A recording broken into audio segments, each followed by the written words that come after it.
Bueno, Juan Manuel, ¿qué tal? Es un gusto para mí estar con vos. Lo presento Juan Manuel Otegui. Me gustaría que hagas una presentación, cuentes un poquito en qué estás laburando últimamente, así empezamos a conversar. Dale. Bueno, muy someramente, yo soy abogado por la Universidad Nacional de La Plata y soy máster en Administración de Empresas por el YAE Business School de la Universidad Austral. Actualmente, ¿qué estoy haciendo? Estoy trabajando más que nada lo que es contratos inmobiliarios, asesorando empresas en esos temas de contratos inmobiliarios y fideicomisos, ya sea los de administración o de garantía, que son los dos formatos más comunes que se ven en la industria.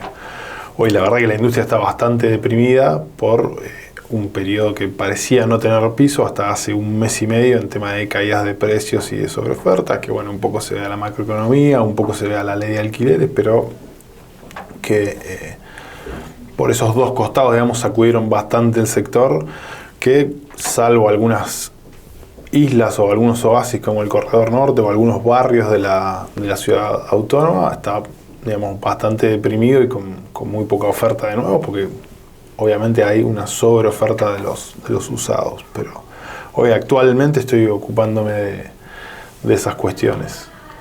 Bien, y también algo que sé de vos es que estuviste en el ámbito público. Exactamente. ¿Qué tipo de laburo desarrollaste ahí? ¿En qué gestión estuviste? Yo estuve en la gestión de gobierno de María Eugenia Vidal en la provincia de Buenos Aires, los primeros 2 años en la Secretaría General de Gobierno y los segundos 2 años en el Ministerio de Infraestructura. Y ahí vos terminaste la gestión y te dedicaste plenamente a lo privado. Quizás hoy en día estás volcado a eso. Exactamente, nosotros terminamos la gestión y volvimos a lo privado, como estábamos antes de la gestión, y la verdad que bueno, fue una experiencia bastante enriquecedora, porque en lo público lo que pasa en la Argentina con los cambios de gestión es que está todo por hacer y es como que cada gestión vuelve a foja cero lo que hizo la gestión anterior, ¿no? Eso es un poco un rasgo bastante reprobable de la cultura política que creo que tenemos que cambiar, pero en lo estrictamente personal fue sí muy enriquecedor. Y hoy estando en el ámbito privado, es decir, fuera de lo público, ¿cuál es el análisis que haces de la situación y cuáles son tus aspiraciones de acá en adelante? No, hoy creo que si nos convocaran me gustaría volver, pero creo que habría muchas correcciones a hacer en un eventual segundo gobierno, ¿no? Un eventual segundo gobierno de Juntos por el Cambio. Lo cierto es que habría que plantear un liderazgo férreo desde el principio, no dar o no titubear tanto en las decisiones, tener una mayor comodidad con el poder. Creo que si realmente queremos cambiar la cultura del poder en la Argentina y la relación que los ciudadanos tienen con el poder en la Argentina, hay que hacer un planteo bastante diferente del que se hizo en el primer tiempo, por llamarlo de alguna forma. Pero además creo que para que yo al menos, o para que muchos de los que nos consideramos liberales querramos dar un paso adelante, me parece que hay que plantear una amplitud que logre contener con algo más de cariño que la experiencia anterior a los sectores liberales, ¿no? Eso creo que, si lo tuviera que resumir, digamos, sería una mayor firmeza y una mayor apertura a las ideas liberales desde el día 1, ¿no? Pensando que las reformas que va a tener que hacer un nuevo gobierno van a tener que ser mucho más profundas y mucho más rápidas, digamos que no va a haber espacio ni margen de maniobra ni tolerancia de los gobernados para estar titubeando o pensando reformas graduales o que incluyan 2 o 3 mandatos de la coalición, ¿no? Porque hoy la paciencia es bastante más corta y también nos van a demandar, si es que nos vuelven a elegir, resultados en un periodo mucho más corto y una firmeza muchísimo mayor detrás de cada decisión que se tome. Es decir, vos volverías si están dadas esas condiciones. Sí, yo creo que yo mismo y muchos de los que se encolumnan, digamos, detrás de estas ideas, obviamente daríamos una mano o aportaríamos nuestra experiencia de gestión y algo de conocimiento técnico, pero siempre pensando en estas dos demandas, ¿no? En una mayor firmeza y en una mayor apertura a los liberales, pensando que en la gestión anterior estábamos como casi escondidos, donde nos decían como quien tiene la tacha de infamia, no digan que son liberales, ¿no? Y desde ese punto hasta hoy creo que hemos avanzado mucho. En esto, por supuesto, mucho ha tenido que ver la irrupción o la vuelta a la arena política de personajes como Ricardo López Murphy, o la toma de mayor protagonismo de muchos actores que venían transitando, peregrinando dentro del liberalismo, como Roberto García Moritán. Y creo que también ha sido en un punto parte o producto de la construcción que silenciosamente hicieron algunos personajes que son contemporáneos a mí, ¿no? Como Yamil Santoro y como todo ese equipo que primero construyó Mejorar y que después logró dar la discusión dentro de la coalición de gobierno, pero no desde una posición ya lateral como en un principio, sino en la centralidad, ¿no? Pensando que si no se incorporaban, digamos, las ideas liberales a la agenda de la coalición de gobierno, no se esperaba el olvido o que el kirchnerismo, digamos, se constituya como un actor hegemónico una vez más. Y estos perfiles que mencionás son quizás los más cercanos a vos dentro de la coalición. Sí, ideológicamente y en términos de praxis son los más cercanos, ¿no?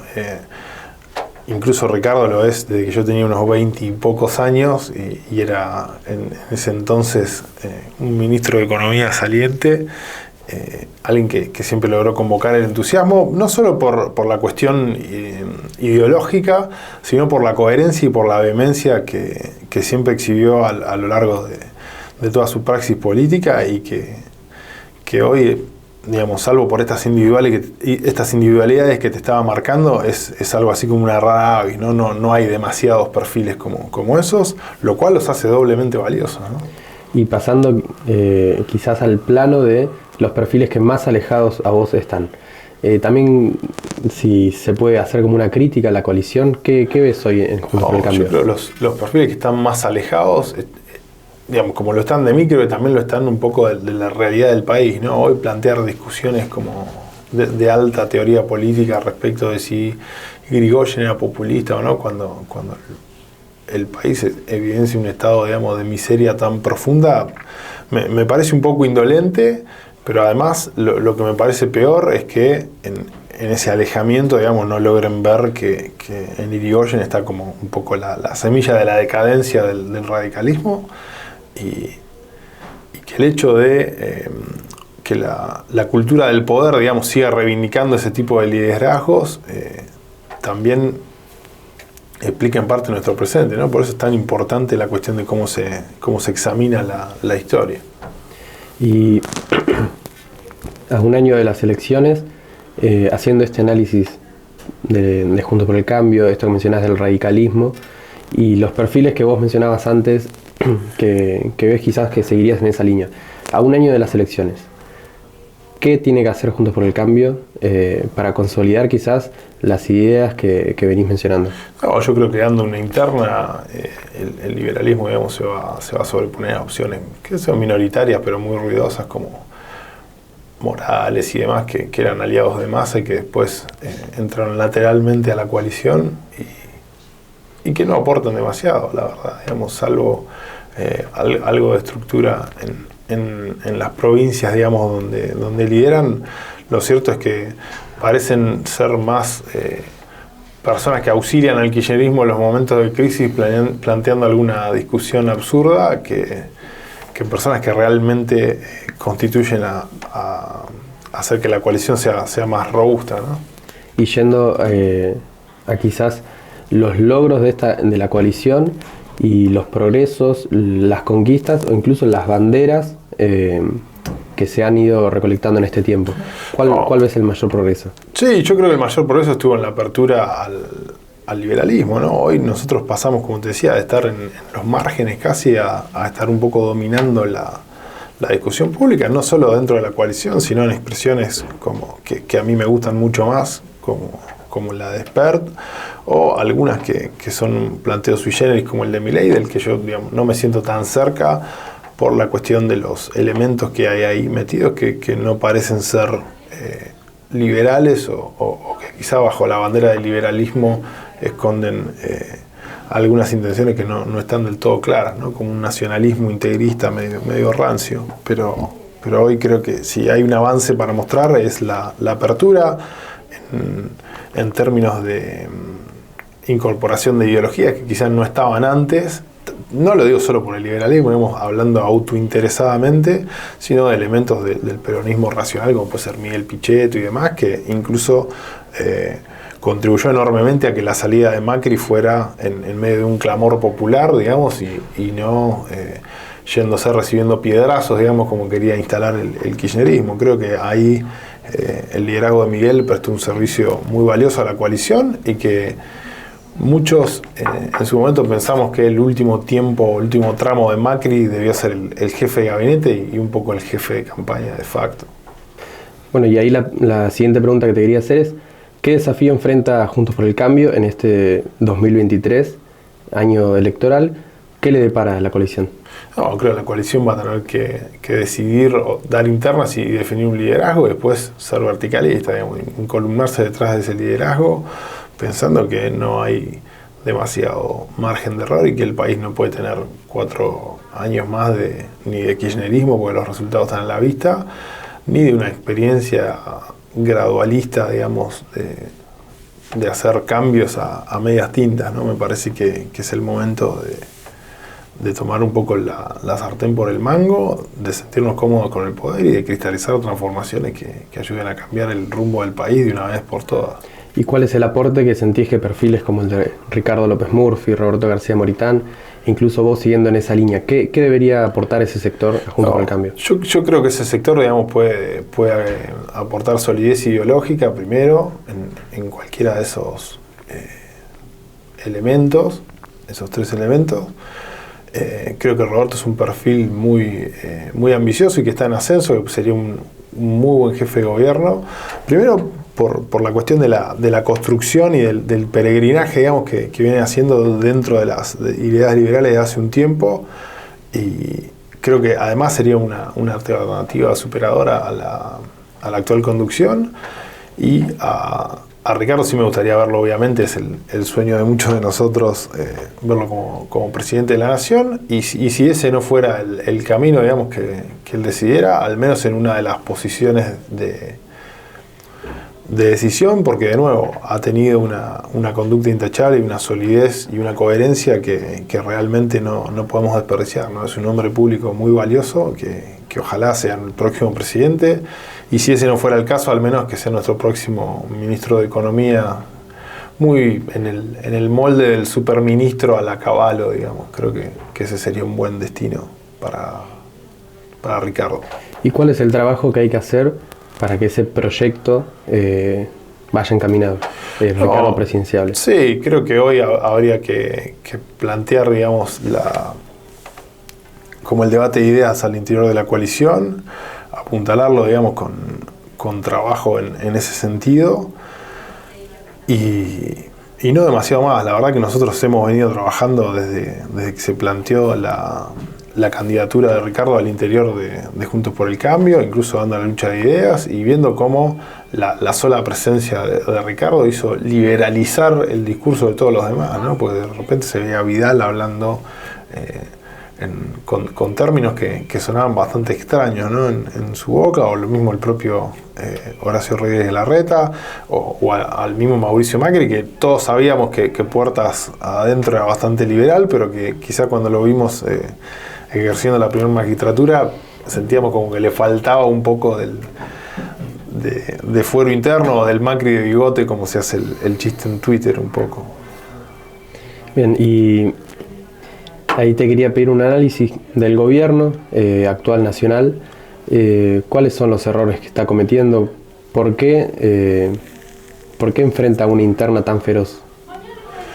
Hoy yo creo que la interna feroz estuvo planteada desde el primer momento. Era una especie de coalición de gobierno que solo tenía por objetivo la toma del poder o la conquista del poder, y después en términos programáticos, digamos, no tenían demasiado acuerdo, ¿no? Había un peronismo, digamos, de la vieja escuela o más sindical, que creo que es lo que encarnaba Alberto Fernández como esa especie de figura de lobista o constructor o especialista en la charla 1 a 1, digamos, que venía del masismo, y yo creo que eso no logró como cuajar con la cuestión de esa izquierda radicalizada que encarna la la expresidenta y actual vicepresidenta, ¿no? Con la cuestión de la cámpora o de los movimientos sociales, algo que parece como intentar tomar algunas banderas históricas del peronismo, pero que a la vez no tiene ninguno de los actores, ¿no? Pues no da cobertura a ningún sujeto político nuevo, ni tiene en su seno los que trabajan, ¿no? Como era el discurso un poco comodín de Perón, ¿no? Que solo importaban una clase de hombres, ¿no? Muy poco inclusivo de las disidencias, pero que el sujeto político, digamos, el peronismo, en los que trabajan, y hoy no me queda tan en claro que ese sea el sujeto político al que le están dando cobertura, sino que han tomado, digamos, a los escupitados del sistema que están dentro de los movimientos sociales y los han usado a través de los aparatos, digamos, que tercerizan la ayuda social del Estado, como los piqueteros, digamos, o Pérsico, para tener una especie de masa crítica cautiva que lo sostiene en el poder, ¿no? Porque hoy es su única esperanza. Y teniendo este panorama, ¿cuál es quizás tu objetivo pronto, tus intereses en el corto plazo? No, yo creo que si están dadas las condiciones que te había mencionado, me gustaría volver a la arena pública, digamos. Pero la verdad que hoy es demasiado prematuro y creo que tenemos que pensar desde la posición que le toca a cada uno, contribuir al debate de ideas, ya que obviamente estos muchachos terminen ordenadamente y tengamos la saludable alternancia democrática y republicana. Bueno, te agradezco, Juan, por el tiempo. Gracias de nuevo por conversar un rato. Me gustó el cierre y quería quedarme con eso último que mencionabas, quizás de una transición o un cierre de gobierno más prolijo. Sí, yo creo que es algo que todos esperamos y que obviamente es lo más saludable y que esperemos tener un segundo tiempo, un nuevo gobierno donde podamos realmente ocuparnos de todos los problemas, de todas las cuentas pendientes y cambiar el rumbo del país de una vez por todas. Me quedo con eso último, así que bueno, gracias de nuevo. Bueno, muchas gracias.